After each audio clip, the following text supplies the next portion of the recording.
Assalamualaikum warahmatullahi wabarakatuh.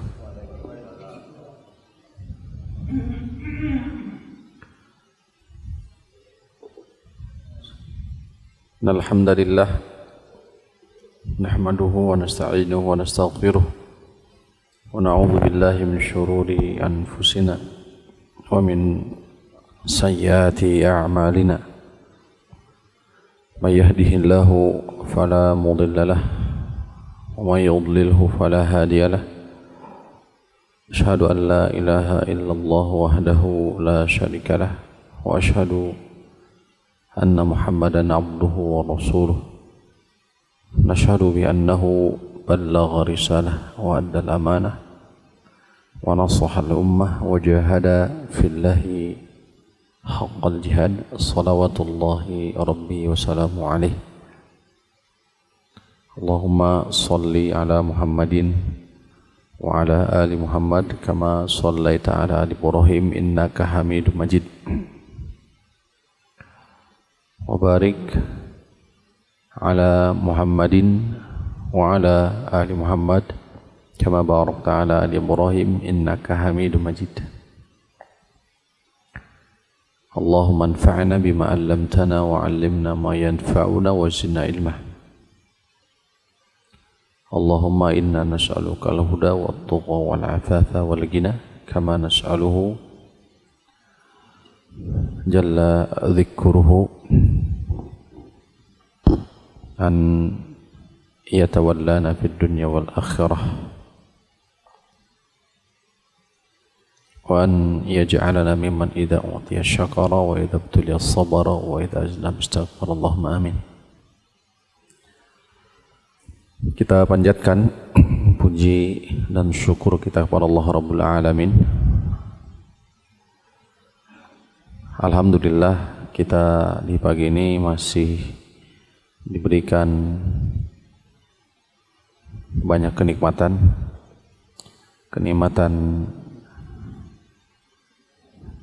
sehat, kenikmatan al-afiyah, kemudian kenikmatan diberikan waktu luang, dan yang paling utama nikmat iman, kenikmatan Islam, nikmat di atas sunnah baginda Nabi sallallahu alaihi wasallam. Hadirin wa iman wa rahimakumullah, salawat dan salam senantiasa kita limpahkan, kita curahkan kepada Nabi kita tercinta Nabi Muhammad sallallahu alaihi wasallam. Pada kesempatan kali ini kita masuk di pembahasan sifat memandikan jenazah. Salah satu dari 4 hak seorang mayit, di mana hakul mayit, hak dari mayit yang pertama adalah dimandikan, yang kedua dikafani, yang ketiga disolatkan, dan yang terakhir adalah dikuburkan.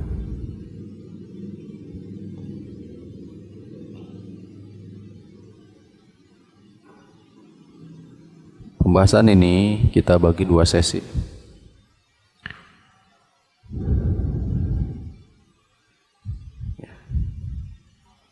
Ada 2 atau 3 hadis yang dibawakan oleh musannif rahimahullahu taala dalam pembahasan memandikan jenazah.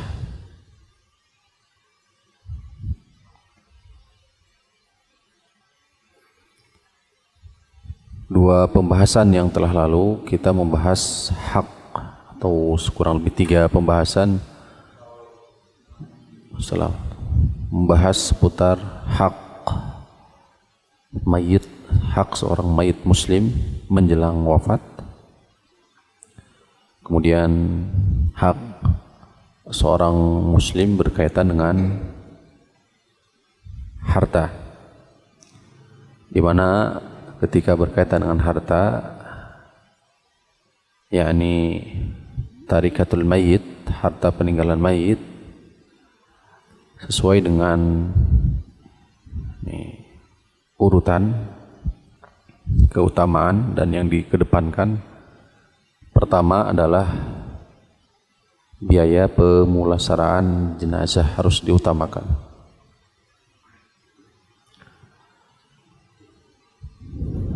Menunjukkan bahwa biaya pemulasaraan jenazah ditanggung oleh ahli waris dari jenazah atau tarikah, harta peninggalan dari mayit. Maka sebelum nanti dibagikan waris, maka langkah pertama hitung terlebih dahulu biaya pembiayaan jenazah, pengurusan jenazah. Kemudian yang kedua adalah wasiat. Yang kedua adalah wasiat. Yang ketiga ad-dain, yaitu masalah utang piutang. Kemudian yang ke berapa? 4. Yang keempat baru mengurusi waris. Telah disampaikan di pertemuan yang kemarin keutamaan bagaimana seorang mukmin harus betul-betul memperhatikan masalah qada'ud dainil mayyit, melunasi utang dari mayit. Adapun berkenaan dengan wasiat, yang menjadikan landasan adalah surah Al-Baqarah ayat 180. A'udzubillahi minasyaitonir rajim. Kutiba 'alaikum idza hadara ahadakumul mautu in taraka khairanil wasiyatu lil walidaini wal aqrabina bil ma'ruf haqqan 'alal muttaqin. Telah diwajibkan atas kamu apabila kematian datang kepada salah seorang daripada kalian, in taraka khairanil wasiyatu, apabila dia meninggalkan harta, maka memberikan wasiat, berwasiat, lil walidain, untuk kedua orang tua, wal aqrabin, dan karib kerabat, bil ma'ruf, secara ma'ruf, haqqan 'alal muttaqin, dan ini adalah kewajiban atas orang-orang yang bertakwa. Bahkan di hadis sahihain Imam Bukhari, Imam Muslim meriwayatkan dari sahabat Abdullah ibn Umar radhiyallahu anhu, Abdullah ibn Umar radhiyallahu ta'ala anhuma, ma hakkum rim muslim lahu syai'un, tidak ada hak bagi seorang muslim yusifihi yabitu lailataini illa wasiyatuhu maktubatun indahu. Seorang muslim tidak layak memiliki sesuatu yang harus ia wasiatkan, kemudian ia tidur 2 malam kecuali jika wasiat itu tertulis di sampingnya. Jika dia memiliki wasiat, kemudian tanda-tanda kematian sudah ada, maka tidak layak bagi seorang muslim kemudian dia tidur 2 malam kecuali wasiatnya itu sudah tertulis di sampingnya. Ini sahih. Adapun ukuran wasiat sebagaimana antum ketahui bismillah, hal ini didasari oleh hadis Abu Waqqas, Sa'ad bin Abi Waqqas radhiyallahu anhu, ketika Nabi SAW berada di Mekah, menengok Sa'ad bin Abi Waqqas, yarhamullahu ibna Afra, qultu ya Rasulullah usi bimani kullihi, ya Rasulullah aku berwasiat dengan seluruh hartaku. La qultu fasyatru, kata Nabi SAW, jangan. Kemudian kata Sa'ad bin Abi Waqqas, jika demikian maka setengah dari hartaku. Qala la, qultu as-thuluth, tidak, jangan. Maka kata beliau, kata Rasulullah SAW, jika demikian sepertiganya saja dari harta. Qala fas-thuluthu wa-thuluthu katsir. Baiklah, sepertiga, akan tetapi sepertiga itu sejatinya sudah banyak. Kemudian beliau melanjutkan, wa innaka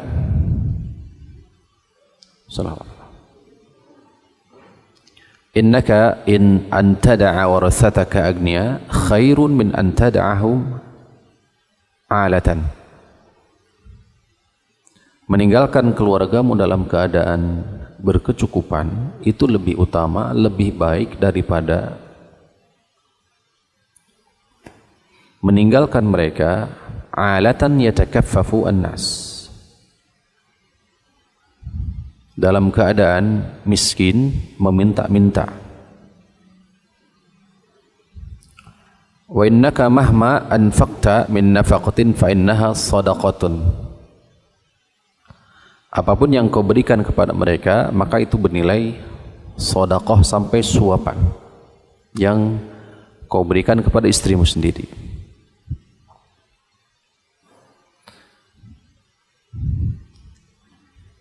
Ini menunjukkan bahwa batasan daripada wasiat adalah tidak boleh lebih dari 1/3 dan tidak diperkenankan kepada ahli waris. Sebagaimana hadis Nabi SAW, innallaha qad a'ta kulladzi haqqin haqqahu fala wasiyata liwarithin.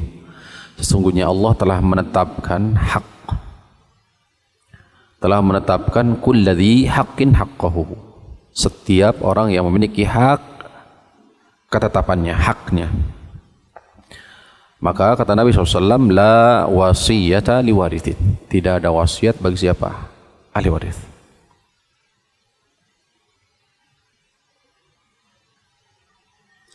Pahami bahwa hakikat wasiat bukan saja berkenaan dengan harta, tapi juga termasuk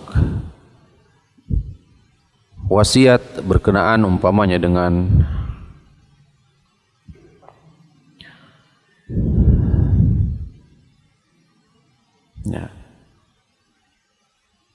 berkaitan dengan pemulasaran jenazah, termasuk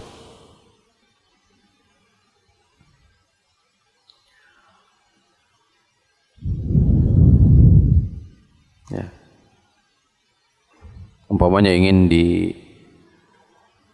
dimandikan oleh si fulan, umpamanya, sebagaimana ini pernah ditunaikan oleh sebagian dari para sahabat ridwanullah alaihim. Abu Bakar As-Siddiq, beliau berwasiat ingin dimandikan oleh istrinya, ya, oleh siapa?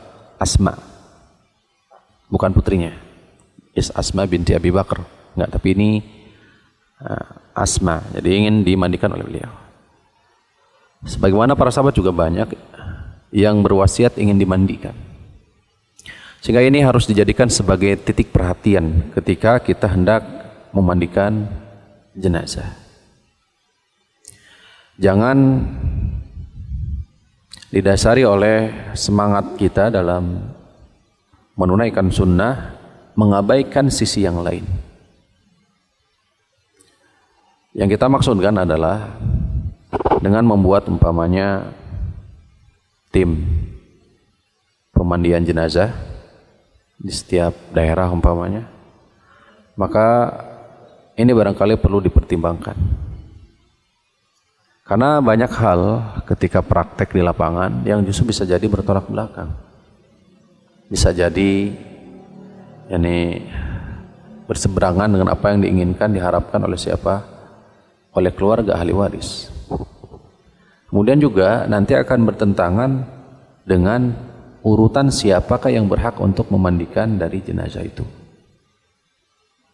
Yang harus diutamakan, harus diperhatikan, yang berhak untuk memandikan jenazah pertama berdasarkan pembahasan ini adalah siapa? orang yang diwasiatkan untuk memandikan jenazah. Dalam hal ini, apabila yang meninggal adalah laki-laki, maka yang pertama yang berhak untuk memandikan tentu orang yang diwasiatkan. Dan sebaiknya memang mewasiatkan. Ini kalau laki-laki yang wafat, maka laki-laki lagi. Walaupun sejatinya ya boleh seorang istri, seorang suami dimandikan oleh siapa? Istri atau suaminya, atau sebaliknya. Sebagaimana tadi kisahnya Abu Bakar As-Siddiq dan yang lainnya.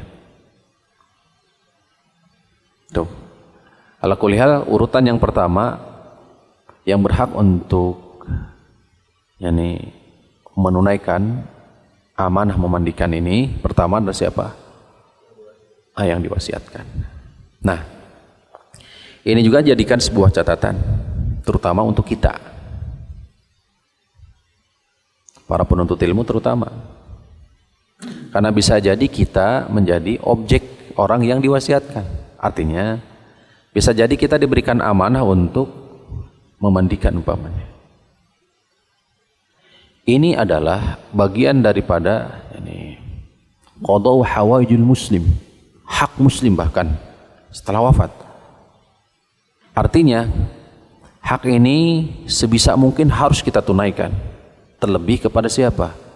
Kepada jenazah, kepada saudara kita, teman kita, keluarga kita. Maka ini termasuk hal yang la yasaul muslimu jahlu. Tidak boleh seorang muslim sampai jahil. Ya. Faktanya tidak demikian justru. Ya, banyak dari kita yang justru lebih mengedepankan orang lain. Padahal bisa jadi kita ditunjuk untuk atau diberikan amanah untuk memandikan. Ini tidak diperkenankan. Urutan yang kedua adalah siapa? Ahli waris atau keluarga. Ahli waris. Kalau yang meninggal adalah laki-laki, maka yang paling utama adalah usul ke atas. Yang paling utama dalam bab waris itu usul. Ada usul, ada furu, ada hawashi. Maka yang harus dikedepankan usul. Kalau yang meninggal anak, maka yang memandikan siapa? Laki-laki, bapaknya. Setelah itu siapa? Kakeknya. Itu yang lebih utama untuk memandikan. Selebihnya nanti, jika sudah tidak ada mentok dia kakek umpamanya, baru ke bawah. Ada anaknya, laki-laki. Ada pokoknya bahkan bisa jadi mungkin cucunya. Atau nanti setelah itu baru masuk ke siapa? Hawashi, paman dari bapak, paman dari ibu. Tuh, di laki-laki. Taib, bisa dipahami ya? Yang kedua. Demikian pula kalau seandainya yang meninggal adalah wanita, maka yang harus dikedepankan adalah siapa? Ya, usul, asal dulu ke atas. Berarti ibu, kemudian siapa? Nenek. Baru ke bawah atau ke hawashi. Biasanya kalau dalam bab warisan, usul dulu, kemudian ke furu, baru hawashi. Hawashi itu cabangnya. Atau furu cabang, kemudian hawashi.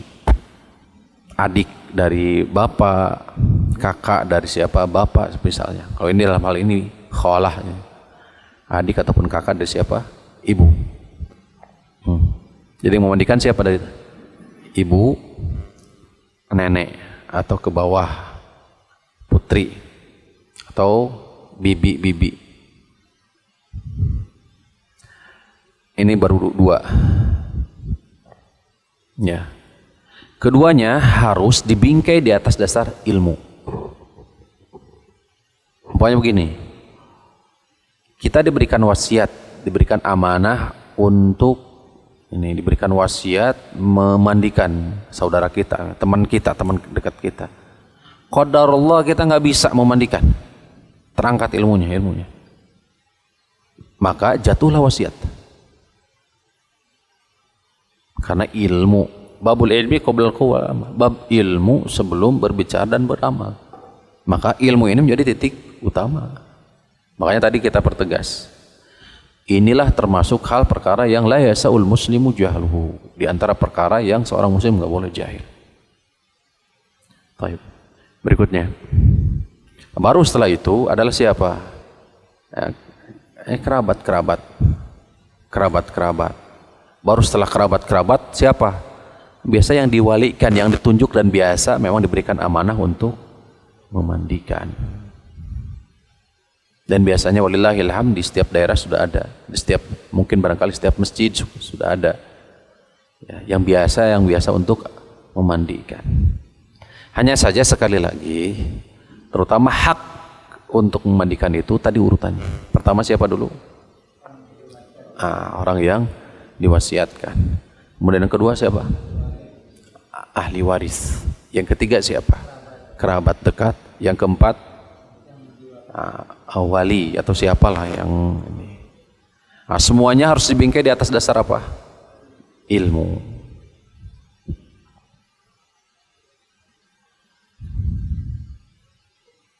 Nah, sehingga dari sisi ini, kalau Bapak hanya bikin sebuah tim, maka posisi Bapak berada di posisi yang keempat. Paham ya? Kenapa saya ngotot? Dulu tahun berapa saya ngomong masalah ini? Karena posisi Bapak berarti posisi di keempat. Ya, banyak hak yang Bapak lewati atau Ibu. Jadi jangan karena semangat menunaikan sunnah mengabaikan justru aula yang lebih daripada itu. Karena bisa jadi mentolimi, dan itu sudah dipraktekkan. Pribadi pernah. Akhirnya bagaimana? Masyarakat setempat akhirnya enggan untuk menyolatkan. Sebab apa? Sebab kita yang mandikan dia. Niatnya ingin memandikan sesuai dengan sunnah, tuh akhirnya dimandikan oleh tim tadi. Wali berarti tadi orang yang dianggap dia mengetahui sunnah. Ternyata ketika prakteknya masyarakat setempat justru karena tidak mau, karena misalnya sudah ada campur tangan dari orang lain, akhirnya enggan menyolatkan, enggan, la haula wala quwwata. Itu musibah besar. Maka seorang muslim, seorang mukmin, apalagi yang sudah ngaji, harus betul-betul paham fikih waqi' ini. Ya. Baik, semoga bisa dipahami ya. Nah, sekarang kita masuk di pembahasan. Saya bagi dua sesi sekali lagi, ya, dua pertemuan barangkali ya, bismillah. Karena ada 3 hadis cukup panjang. Untuk praktek nanti maksudnya di pembahasan sifat dari memandikan barangkali di pertemuan berikutnya. Tapi kita sampaikan di awal secara umum saja. Hadis yang ke-9 saya. Hadis yang ke-9. Seingat saya di urutan. Atau bisa jadi beda nomor di buku Bapak. Wujubul mubadarati 10 berarti ya. Ma yasna'u bil mayyiti idza kana muhriman. Apa yang harus dilakukan terhadap mayit, ya, terhadap mayit idza kana muhriman, dalam keadaan muhrim, berpakaian ihram, atau sedang melakukan umrah atau ibadah haji. Jadi apa yang harus dilakukan oleh mayit, atau terhadap mayit apabila dia wafat dalam keadaan apa? Menunaikan ibadah haji atau umrah. An Ibnu Abbas radhiyallahu anhuma anna Nabiy sallallahu alaihi wasallam qala fil ladzi saqata an rahilatihi.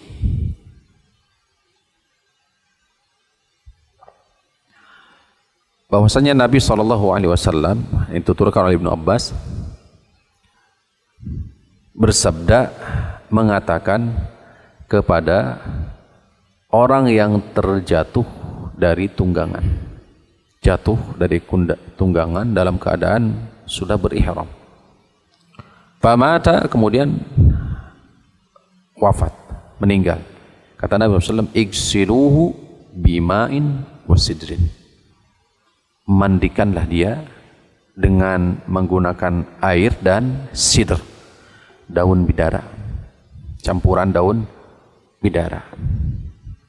Wa kaffinuhu fi thawbaini, dan berikanlah kafan fi thawbaini, di dua bajunya. Nah, nanti insya Allah kita sampaikan ya. Wa kaffinuhu fi thawbaini, maksudnya kafanilah dia fi thawbaini, di dua baju yang dia kenakan. Dua baju, karena dia mengenakan izar warida. Kain ihram itu ada dua, ada bagian atasan, ada bagian bawahan. Maka dengan kain ihram itulah yang menjadi kafan baginya. Jadi kenakanlah kafan dengan dua helai kain, yaitu rida bagian atasan dan izar bagian bawahan. Sababun nuzul daripada ayat atau sababul wurud daripada hadis apa? Sababul wurud dari hadis supaya lebih menguatkan pemahaman.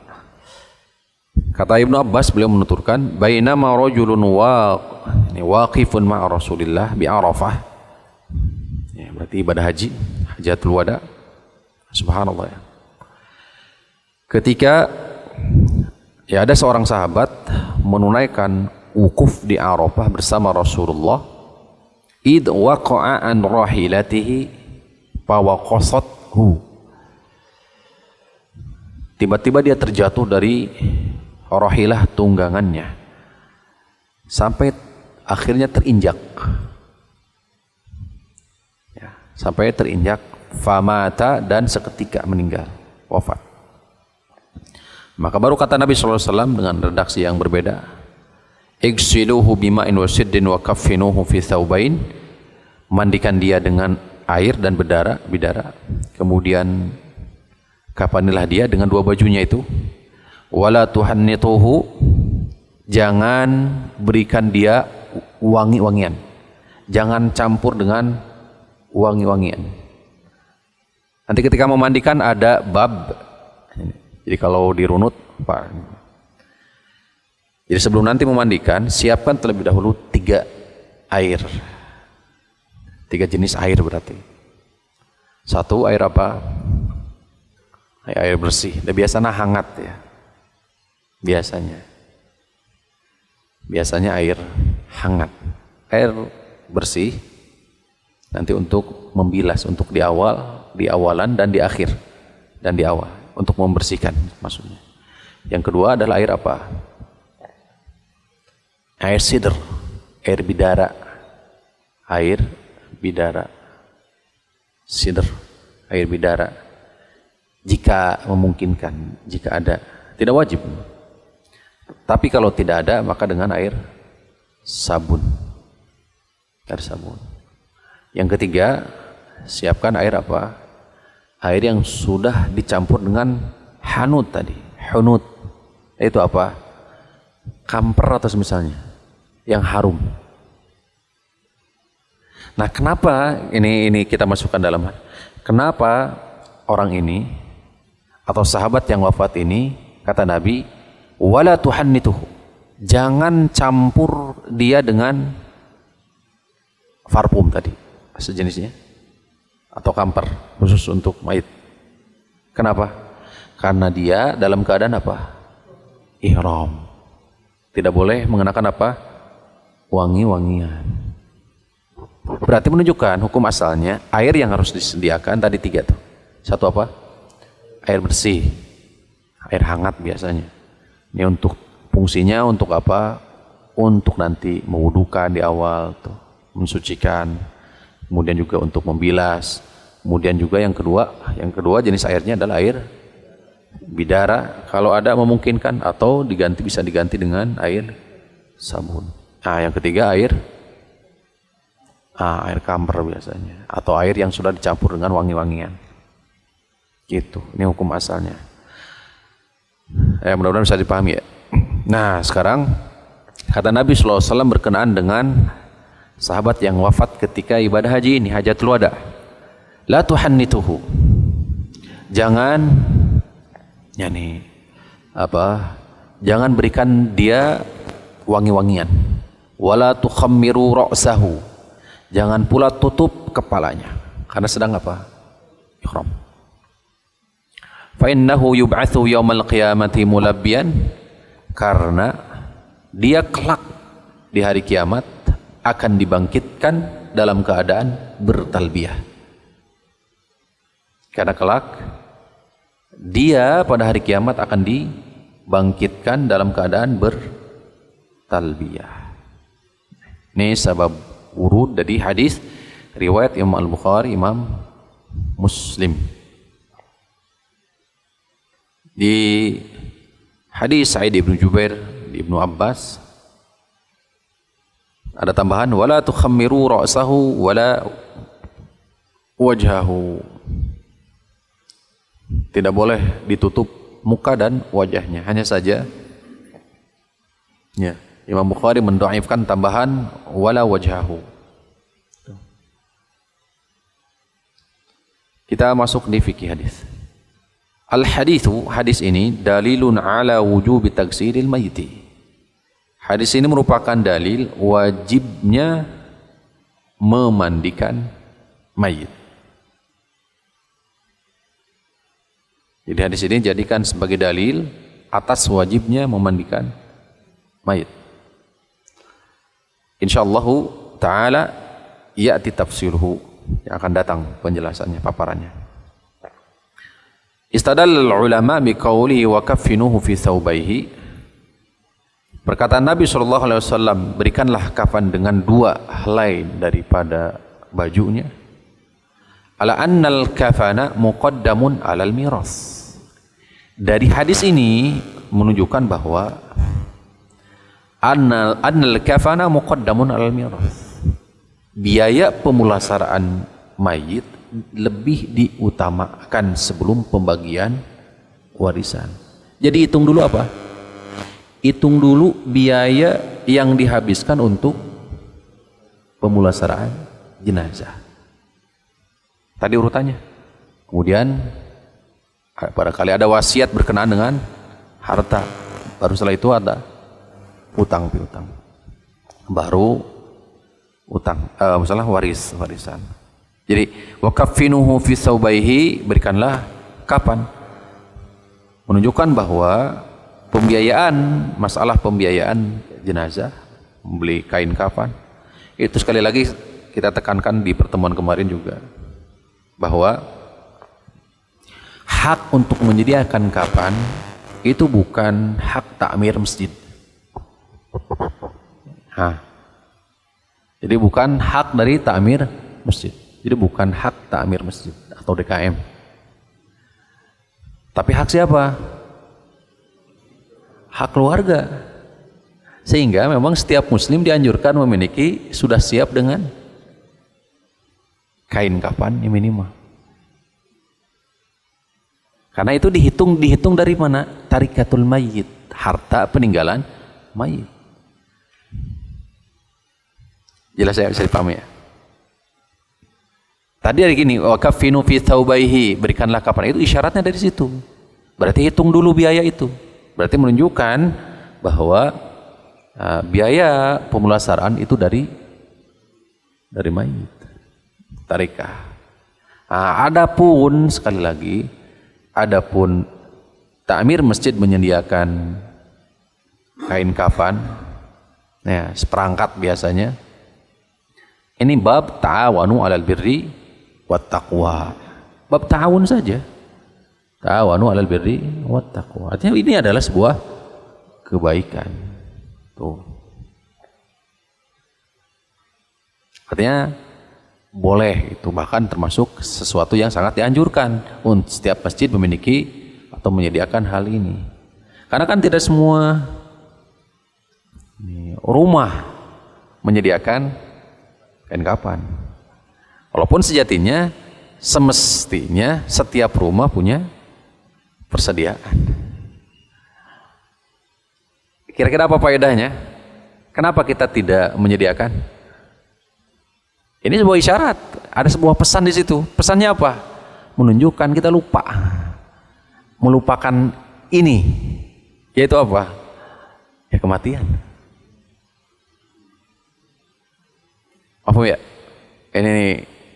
Ini apa? Isyarat kuat banget, menunjukkan isyarat kuat banget, melupakan hal ini. Tuh. Nah, agar ingat, kata Nabi SAW, aksiru dzikra hadimil ladzat. Kata Nabi SAW, perbanyaklah kalian mengingat kematian atau penghancur daripada ragam kenikmatan, kan gitu. Yang maksud adalah kematian. Salah satunya dengan ini. Nah, ketika kita lupa melupakan hal ini menunjukkan indikator bahwa kita seringkali melupakan ini, yaitu bab kematian. Ini harus dirubah, harus diubah mindsetnya, bahwa hak dari kain kafan itu takmir masjid gitu. Bukan, harus diubah. Terus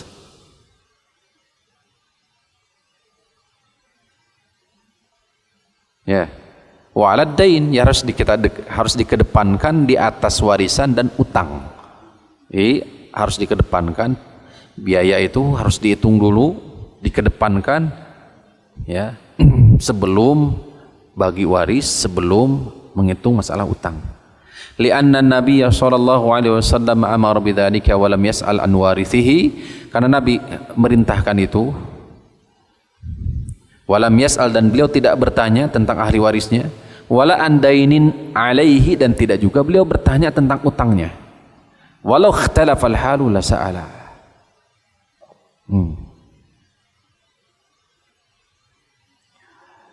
Fil hadithi dalilun ala jawazi iqtisar fil kafni atau fil kafani ala thawbain wa huma izarun wa rida.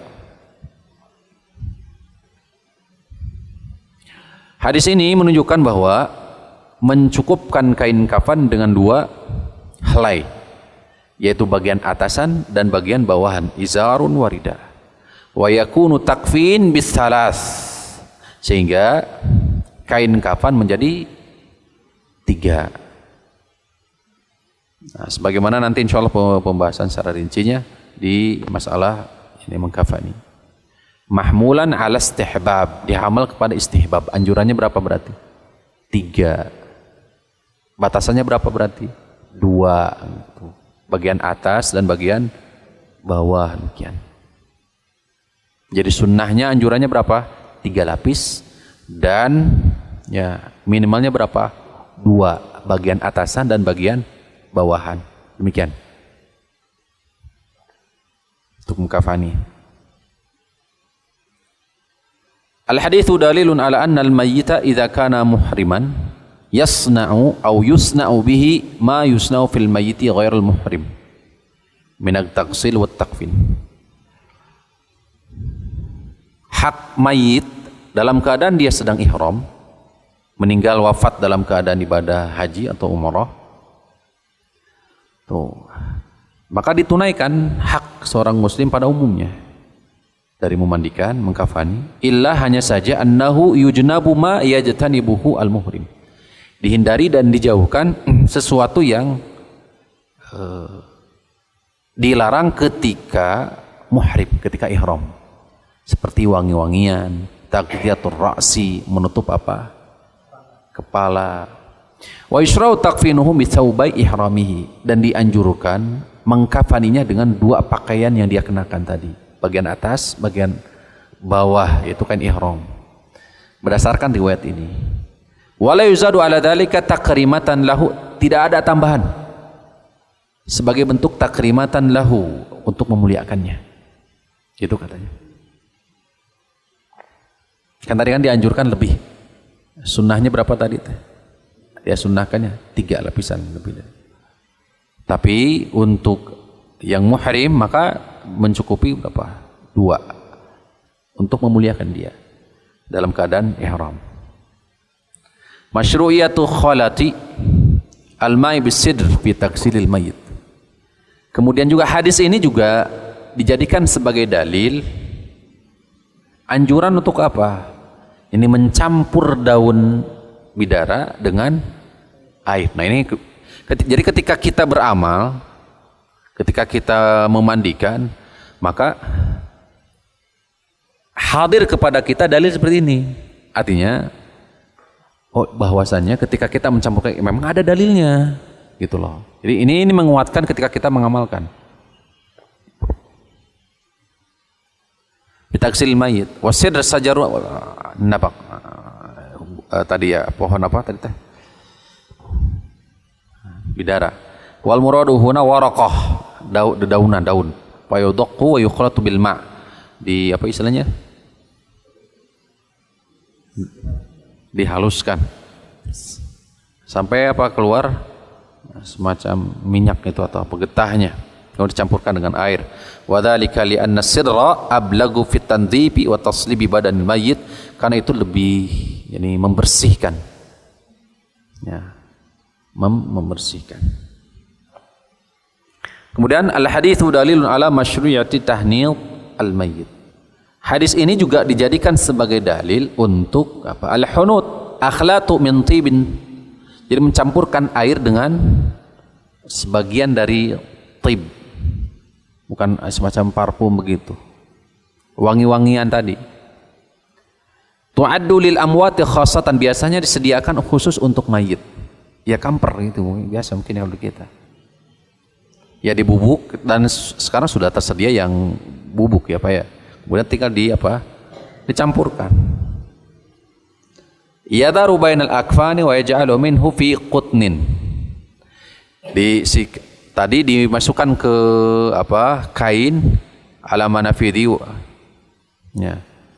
Yadaru bainal akfan.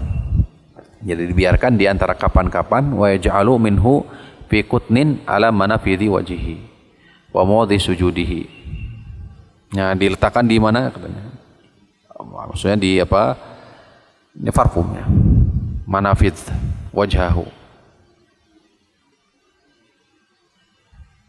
Wajhul istidlal anna nahyan Nabi sallallahu alaihi wasallam, adapun larangan Nabi sallallahu alaihi wasallam untuk mengenakan parfum jelas tadi. Gitu. Dalilun ala anna tahniyatul mayyiti amrun muttaba. Jadi memberikan wangi-wangian terhadap mayit itu hal yang memang diperintahkan. Ikhtalafal ulama fi hukmi taghtiyati wajhil muhrim. Para ulama berselisih pendapat berkenaan dengan menutup wajah dari muhrim. Setidaknya ada dua pendapat. Pendapat pertama, anna taghtiyatal wajhi laisa min mahdhurati al-ihram. Bahwa menutup wajah bukan bagian dari larangan ihram. Menutup wajah. Taghtiyatul wajhi, menutup wajah, bukan min bagian mahdhurati al-ihram, larangan atau perkara yang dilarang dalam ihram. Ini madhab Imam Ahmad bin Hanbal, wa huwa qaul Syafi'i, dan ini adalah pendapat Imam Syafi'i. Wa azahu al-Hafidz Ibnu Hajar ila al-jumhur. Al-Hafidz Ibnu Hajar menukil ini pendapat jumhur, mengatakan pendapat jumhur, wa ikhtarahu Ibnu Hazm wa Ibnu Qayyim. Ini dipilih juga Ibnu Hazm Ibnu Qayyim. Pendapat kedua, anna taghtiyatal wajhi min mahdhuratil ihram, bahwasannya menutup wajah itu termasuk mahdhuratil ihram, larangan apa? Bagi yang muhrim ihram. Ini pendapat Imam Abu Hanifah, Imam Malik, dan riwayat Imam Ahmad. Waqtarahu Asy-Syaikh Abdul Aziz bin Baz, dan ini pendapat ini dipilih oleh Syekh bin Baz. Kemudian Syekh Muhammad Amin Al-Shinkiti berdalil dengan hadis yang ini, wala tukhammiru ra'sahu wala wajhahu, jangan kalian tutup muka, kepala dan mukanya. Yang sejatinya dari Imam Al-Bukhari menganggap tambahan wala wajhahu dianggap dhaif. Perselisihan pendapat antara sahih dan dhaif. Wastadalla aidan, dalil mereka juga Ibnu Umar, ma fawqa dzaqani minar ra'si, apa yang ada di atas apa dzaqan ini, dagu, adalah bagian dari kepala. Fala yukhammirhu al-muhrimu, maka jangan ditutup bagi yang muhrim. Nah, ini silang pendapat. Wastadalla aidan mafhumi qawli wala tukhammiru ra'sahu fa innahu law kana taghtiyatal wajhi haraman lanaha annahu li'annahu la yajuzu ta'khirul bayan an waqtil hajati. Nabi SAW dengan mafhum hadis wala tukhammir, jangan tutup kepala, fa innahu law kana taghtiyatal wajhi haraman, kalau menutup wajah itu haram, diharamkan, lanuhya anhu, pasti akan dilarang oleh Nabi. Li'annahu la yajuzu ta'khirul bayan an waqtil hajah, karena tidak boleh mengakhirkan penjelasan dari waktu yang dibutuhkan. Sebagaimana juga menggunakan athar sahabat Utsman bin Affan, annahu ghatta wajhahu wa huwa muhrimun, bahwa menutup apa? Wajah wa huwa.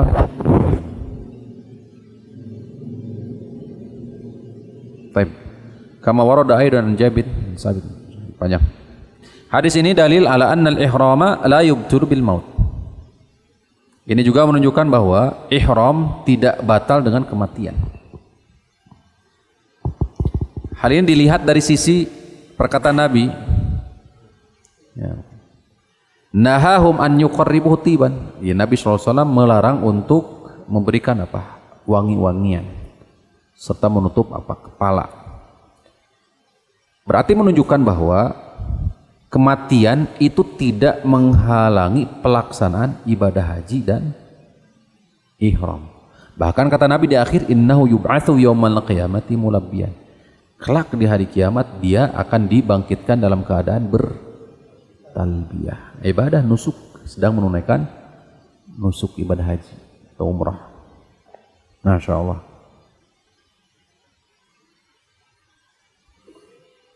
Al-haditsu dalilun ala anna al-muhrima bihajjin aw umratin idza mata qabla itmami nusuki annahu la yukmalu anhu walau kana faradan. Lian Rasulullah lam ya'mur ahadan bi itmami nusuki. Ini juga sebuah dalil bahwa kalau ada yang wafat di tengah-tengah nusuk al-hajj, ibadah haji atau umrah, maka tidak diganti, tidak dibadal, tidak dilanjutkan oleh orang lain umpamanya. Enggak. Dianggap sudah apa? Sempurna. Nah, ini tadi yub'atsu yaumal qiyamati mulabbiyan. Itu jumhur ulama.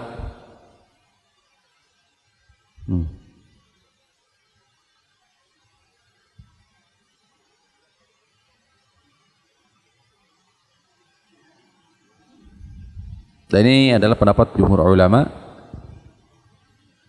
Wahia amat likulli muhrimin, ini mencakup umum kepada seluruhnya. Terakhir, anna min man syara'a fi amali ta'atin thumma hala bainahu wa bain itmamihi al-mautu ruji'a lahu anna Allah yaktubhu fil akhirati min ahli dzalika al-amal. Subhanallah. Ini bagus sekali. Faedah daripada hadis ini, faedah dari wafatnya seorang sahabat dalam keadaan ihram, bahwa man syara fi amali ta'atin, siapa yang wafat dalam rangka menunaikan ketaatan, di tengah-tengah ketaatan, jadi siapa yang meninggal, siapa yang wafat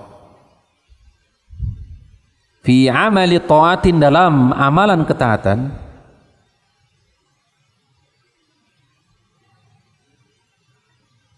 kemudian datang kepadanya, tiba kepadanya kematian,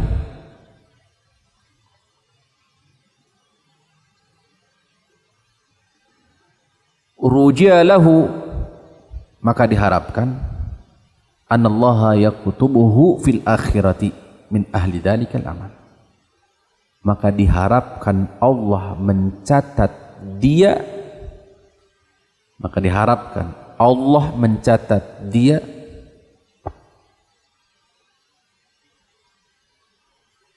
pada hari kiamat min ahli dzalikal amal, min ahli dzalikal amal. Bagian dari ahli amalan tersebut. Bagian dari ahli amalan tersebut. Mampu bisa dipahami? Tadi yub'atsu kullu 'abdin ala ma mata alaihi, kata Rasulullah SAW. Yub'atsu di hadis riwayat Imam Muslim, yub'atsu akan dibangkitkan kullu 'abdin setiap hamba ala ma mata alaihi di atas kematiannya itu. Dia meninggal, dia wafat dalam keadaan apa? Maka kelak akan dibangkitkan percis seperti percis di atas apa? Amalan yang dia kerjakan di kala itu. Berarti ada dua kemungkinan, ada kebaikan, ada keburukan. Dan siapa yang melakukan menunaikan ketaatan, maka Allah akan catat, diharapkan Allah akan mencatatnya ya, menjadi ahli amalan tersebut. Maka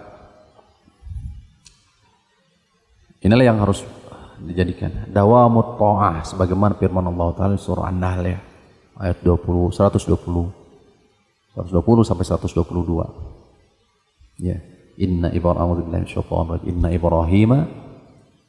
kana ummatan qanitan, ya, qanitan lillah hanifan wa lam yakun minal musyrikin syakiran li an umhi ijtabahu wa hadahu ila siratal mustaqim ila akhir ayat. Ya.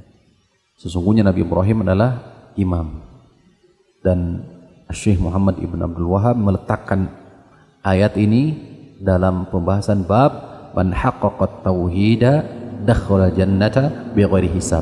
Siapa yang mampu menyempurnakan tauhid, siapa yang sempurna tauhidnya, maka dia akan masuk dalam surga tanpa hisab, tanpa azab. Di antara sifatnya disebutkan surah An-Nahl ini 120 sampai 122. Satu, imam, ay mualliman lil khair, senantiasa mengajarkan kebaikan, senantiasa memberikan suri tauladan yang baik atas dasar ilmu dan kesabaran. Yang kedua,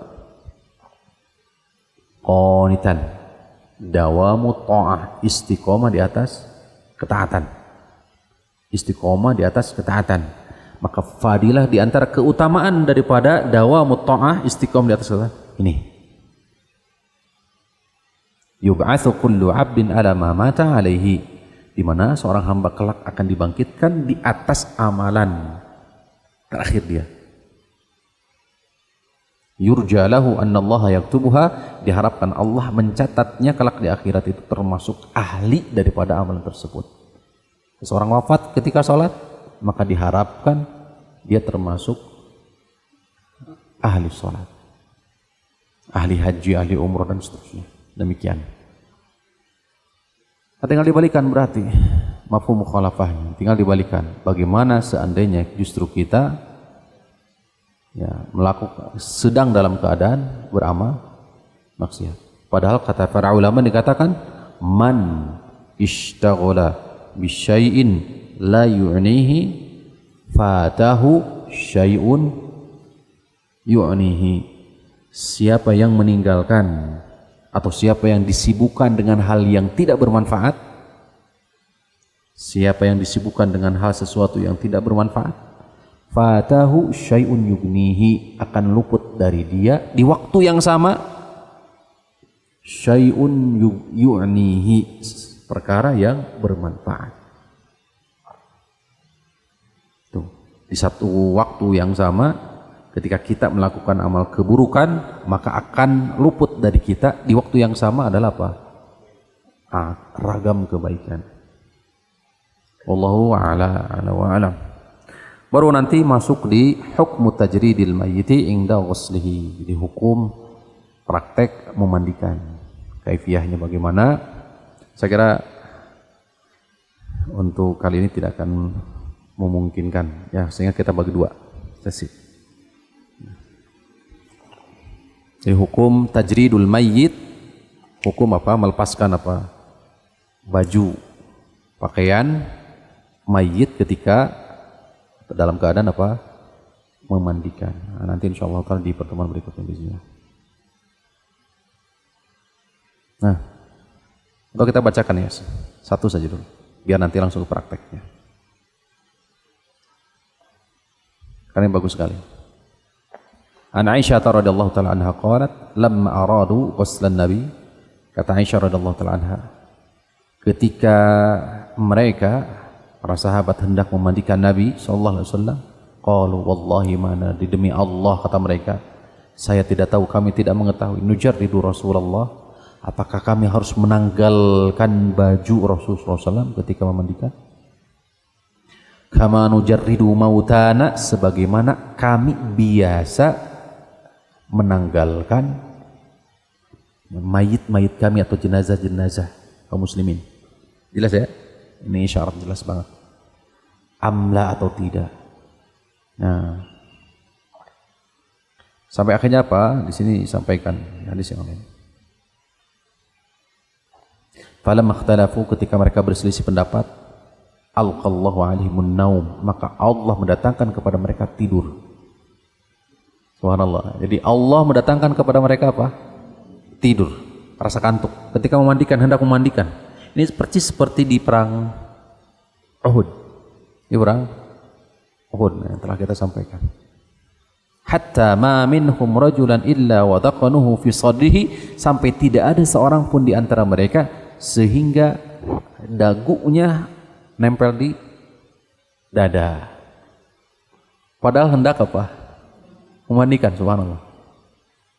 Summa kallamahum mukallimun min nahiyatil baiti. Tiba-tiba ada yang ngomong di pojok rumah. La yadruna man huwa. Enggak ada yang tahu siapa dia. An yaghsilu an-nabiyya wa alihi thiyabahu, untuk memandikan Nabi dalam keadaan berpakaian. Faqamu ila Rasulillah, maka mereka pun ya menghampiri Rasulullah SAW yang sudah wafat, yang sudah memang diletakkan di tempat khusus untuk pemandian. Karena insyaallah kita sampaikan di pertemuan berikutnya. Faqassaruhu wa alihi qamisahu wa qamisuhu, maka mereka pun akhirnya memandikannya dalam keadaan apa? Berkomis, bergamis, pakai baju. Yasubbunal ma'a fawqal qamis, menuangkan air di atas gamis. Wa yudalliqunahu bil qamis, dan apa? Meratakannya di atas baju. Duna aidihim, ya.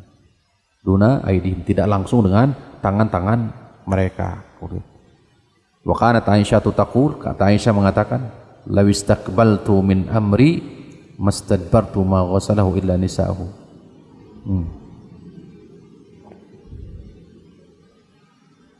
Itu ya, bagaimana kaifiyah memandikan secara khusus Nabi SAW. Hadis ini jadikan dalil bahwa taghsilul mayyit amrun ma'rufun inda sahabah, memandikan mayit itu sudah biasa ditunaikan oleh para sahabat. Wa annal mayyita, dan mayit itu bijarrodi anis thiyab, ditanggalkan seluruh pakaiannya. Lianna tajridahu amkan taghsilahu ablag ditathir, karena lebih membersihkan, lebih nanti sempurna ketika dimandikan. Wa masatru auratihi, adapun hukum menutup aurat ketika memandikan, setelah dibuka maka auratnya tetap harus ditutup. Mana dalilnya? La yanzurur rajulu ila auratir rajul.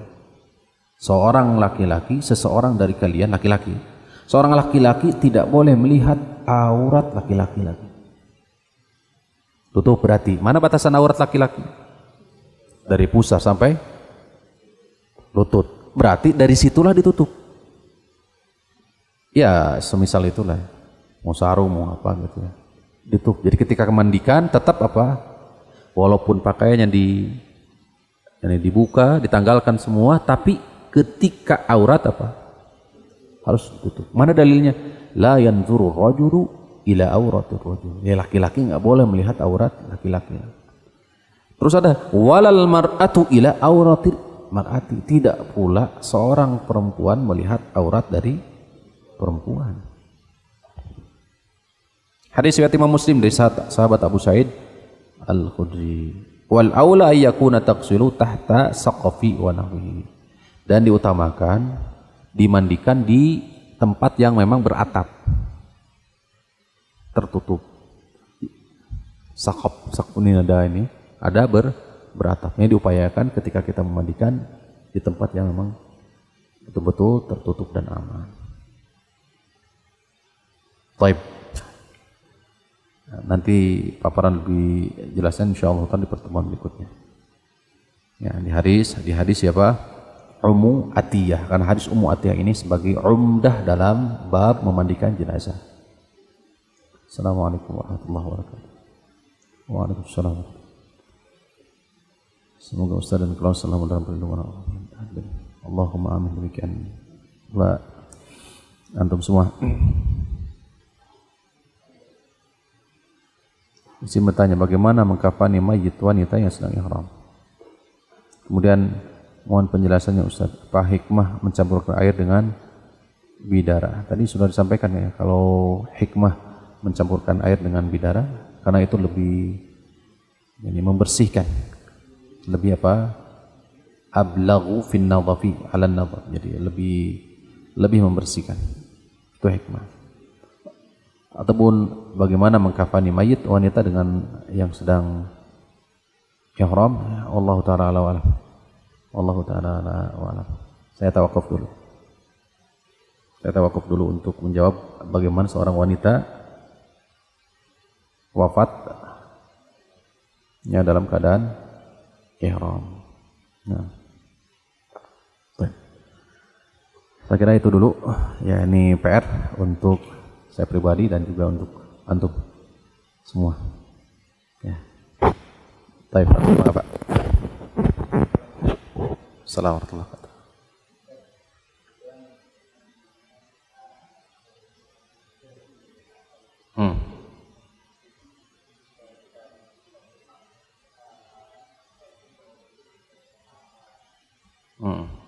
Parfum ya.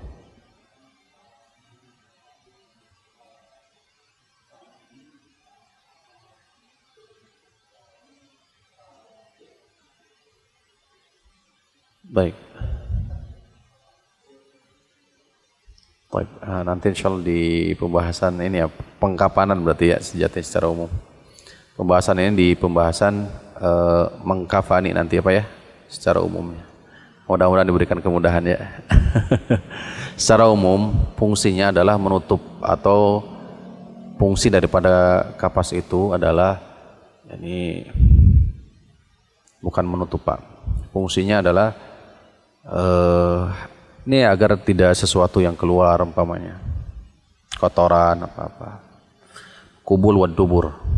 Secara itu yang paling utama, bagian kubul dan dubur, sehingga tidak membasuhi, tidak akhirnya meresap ke bagian luar dari kapan. Itulah salah satu fungsi daripada kapas, terutama khususnya di bagian kubul dan dubur.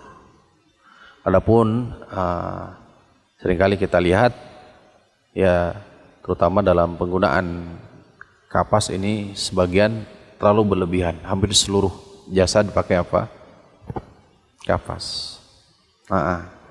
Tentu ini termasuk hal yang memang khilafiyah, tapi hukum asalnya adalah fungsinya adalah untuk itu, untuk menutupi agar tidak keluar ya dari kubul dan dubur terutama. Wallahu ta'ala alam. Mudah-mudahan nanti kita akan sama-sama kaji di pembahasan mengkafani biidznillah. Saya kira cukup ya, satu untuk semua, dua untuk semua. Sallallahu ala nabiyina Muhammadin wa ala alihi washabihi wasallam. Subhanakallahumma rabbana wa bihamdika asyhadu an la ilaha illa anta astaghfiruka wa atubu ilaik. Assalamualaikum warahmatullahi wabarakatuh.